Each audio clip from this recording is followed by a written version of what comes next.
റോഡിലെ വാഹനങ്ങളുടെ ഗതി ശ്രദ്ധിക്കുക. ഒരു ലാഡർ ലൈനിലേക്കാണ് റോഡ് എത്തുന്നത്. നോക്കൂ, വാഹനം 1, 2, 3. ഈ 3 വാഹനങ്ങളും ആ ലാഡർ ലൈനിൻ്റെ മുകളിലൂടെയാണ് വണ്ടി ഓടിച്ചു പോകുന്നത്. ശരിക്കും ഈ ലാഡർ ലൈൻസ് എന്തിനാണ് റോഡിൽ വരച്ചു വച്ചിരിക്കുന്നത്? ആ ഭാഗത്തുകൂടി ട്രാഫിക് വളരെ അപകട സാധ്യതയുള്ളതിനാൽ അത് ക്രോസ് ചെയ്യരുത് എന്നതിന് വേണ്ടിയിട്ടാണ് വെള്ളവരകളിലും മഞ്ഞവരകളിലും ആയിട്ട് ലാഡർ ഏണി പോലെ ലൈൻ ട്രാഫിക് സിഗ്നൽസ് റോഡിൽ വരച്ചു വച്ചിരിക്കുന്നത്.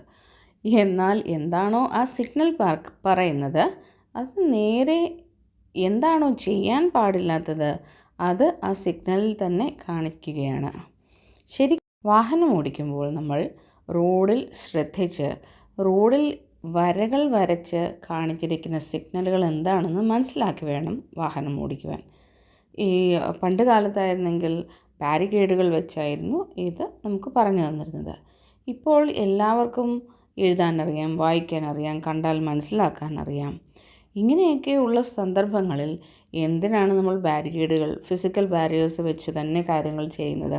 അപ്പോൾ റോഡിൽ വാഹനം ഓടിക്കുമ്പോൾ എന്താണ് ഈ ലൈനുകൾ അവിടെ സിഗ്നിഫൈ ചെയ്യുന്നതെന്ന് അറിഞ്ഞ് നമ്മൾ വാഹനം ഓടിക്കണം. ആ 3 വാഹനങ്ങളും അവിടെ ലൈനിന് മുകളിൽ കൂടി വാഹനം ഓടിക്കുക മാത്രമല്ല ചെയ്തിരിക്കുന്നത്, കർവിലൂടെ വാഹനം ഓവർടേക്ക് ചെയ്യരുത് എന്ന ബേസിക് ആയിട്ടുള്ള ഒരു നിയമവും അവരവിടെ പാലിക്കുന്നില്ല.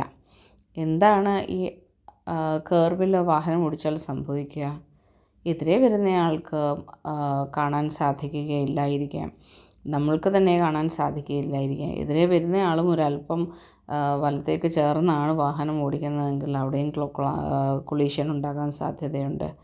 അപ്പോൾ ഇത് സ്ട്രിക്റ്റായിട്ടും ചെയ്യരുത് എന്ന് ഒന്നും കൂടി ഊന്നി പറയുന്ന ഒരു സ്ഥലത്ത് അത് തന്നെ ചെയ്യുകയാണെങ്കിൽ നമുക്ക് എത്രമാത്രം ഒരു ബോധ്യമുണ്ട് ഈ ട്രാഫിക് റൂൾസിനെ പറ്റി, അല്ലെങ്കിൽ സാമൂഹികമായി പൊതുനിരത്തിൽ പെരുമാറേണ്ടതിനെക്കുറിച്ച് എന്ന് നമ്മളോട് കാണിക്കുകയാണ്. ഇപ്പോഴും ഓർക്കുക, നമ്മളുടേതായ കൂടെ ആ കോൺഷ്യസ് ആയിട്ടുള്ള ഒരു എഫേർട്ട് ഇട്ടെങ്കിൽ മാത്രമേ എന്ത് കാര്യത്തിനായാലും ഒരു ഡിസിപ്ലിൻ ഉണ്ടാവുകയുള്ളൂ. നമ്മുടെ റോഡുകൾ നമുക്ക് കൾച്ചറുള്ളതാക്കാം.